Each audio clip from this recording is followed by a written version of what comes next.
Assalamualaikum warahmatullahi wabarakatuh. Waalaikumsalam Alhamdulillah, warahmatullahi wabarakatuh. alhamdulillahirabbil alamin.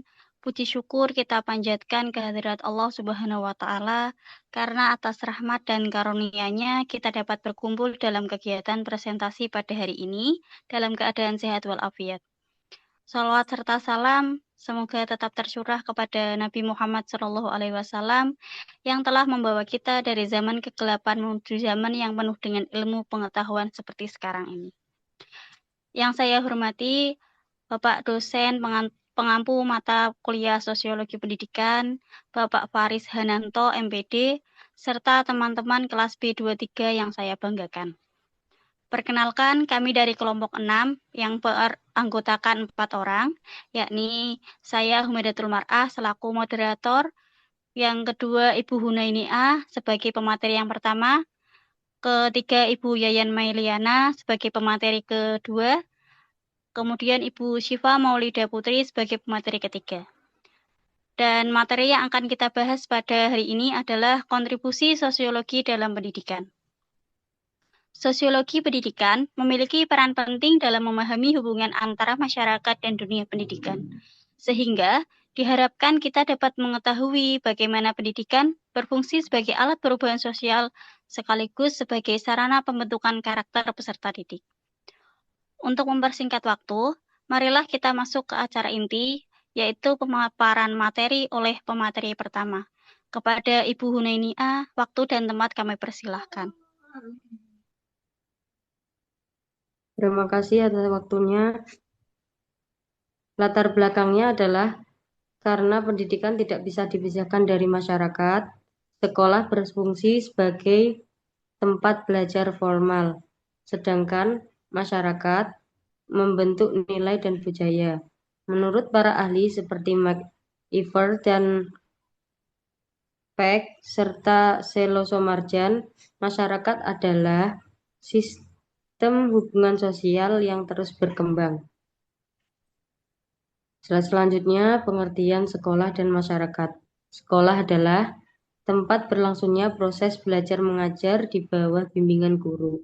Sedangkan masyarakat adalah kelompok manusia yang hidup bersama dan memiliki norma serta budaya. Keduanya saling berkaitan dan tidak bisa dipisahkan. Slide yang selanjutnya, fungsi sekolah secara luas. Sekolah memiliki beberapa fungsi, yaitu pertama, transmisi budaya, yaitu melestarikan nilai-nilai budaya. Yang kedua, sosialisasi, membantu anak berinteraksi sosial. Yang ketiga, integrasi sosial, menjaga persatuan. Yang keempat, inovasi sebagai tempat pembaruan. Yang kelima, pengembangan intelektual, meningkatkan pengetahuan siswa. Terima kasih. Monggo dilanjut. Melanjutkan dari Bu Hunainah, yaitu fungsi sekolah bagi kehidupan anak. Satu, fungsi afeksi, yaitu tempat mendapatkan kasih sayang dan rasa aman. Untuk yang kedua, yaitu fungsi sosiologi, membentuk kepribadian melalui interaksi sosial.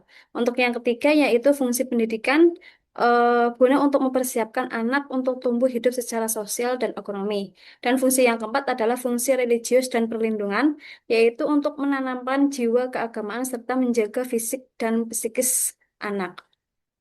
Selanjutnya adalah sekolah sebagai sistem interaksi. Satu, prinsip dasarnya yaitu interaksi sosial adalah kunci semua kehidupan sosial. Yang kedua, lingkungan interaksi di sekolah, antara lain antara siswa, antar siswa dan guru, dan antar guru. Tanpa komunikasi dan interaksi, tidak mungkin ada kehidupan bersama ataupun kelompok sosial di sekolah. Selanjutnya yaitu kelas sebagai sistem sosial. Satu, iklim kelas, suasana yang lahir dari interaksi warga kelas, guru, dan murid. Yang kedua, dinamika kelas, ada kelas yang aktif atau responsif, atraktif, atau justru pasif. Yang ketiga yaitu faktor penentu, peraturan kepemimpinan, kerjasama, dan toleran. Untuk yang keempat yaitu dampak. Kehangatan dan kenyamanan suasana kelas sangat mempengaruhi presentasi belajar siswa. Selanjutnya bisa dilanjutkan oleh Bu Syifa. Baik, terima kasih. Hubungan timbal balik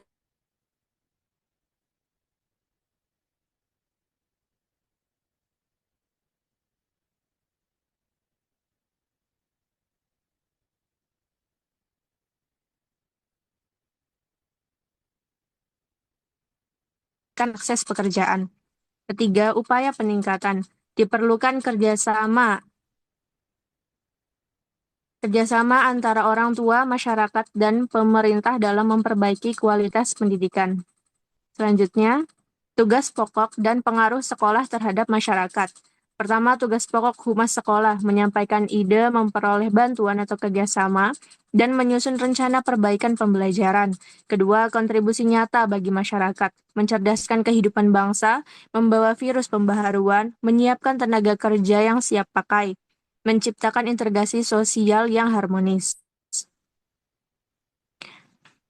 Kesimpulannya, sekolah, masyarakat, dan dunia pendidikan adalah satu kesatuan sistem yang saling terkait.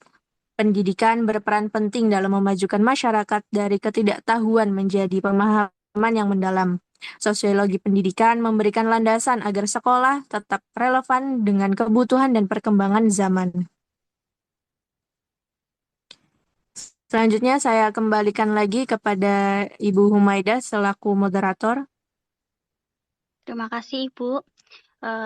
Setelah kita menyimak pemaparan materi dari pemateri dan diskusi yang telah kita laksanakan,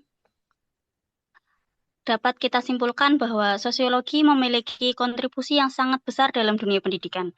Di antaranya, membantu memahami peran pendidikan dalam masyarakat, mengidentifikasi masalah sosial dalam proses pembelajaran, serta memberikan solusi untuk menciptakan sistem pendidikan yang lebih adil dan inklusif. Selain itu, sosiologi juga berperan dalam membentuk kesadaran sosial peserta didik agar mampu hidup bermasyarakat secara harmonis. Dengan demikian, pendidikan tidak hanya berfungsi sebagai transfer ilmu pengetahuan saja, tetapi juga sebagai sarana pembentukan nilai, norma, dan perilaku sosial yang baik. Demikianlah rangkaian kegiatan presentasi pada hari ini. Kami mengucapkan terima kasih kepada pemateri atas penyampaian materi yang sangat bermanfaat, serta kepada teman-teman yang telah berpartisipasi aktif dalam diskusi. Apabila selama memandu acara terdapat kesalahan dan kekurangan, saya mohon maaf sebesar-besarnya. Akhir kata, semoga apa yang telah kita pelajari hari ini dapat menambah wawasan dan memberikan manfaat bagi kita semua. Wabillahi taufiq wal hidayah. Wassalamualaikum warahmatullahi wabarakatuh. Waalaikumsalam. Waalaikumsalam warahmatullahi wabarakatuh.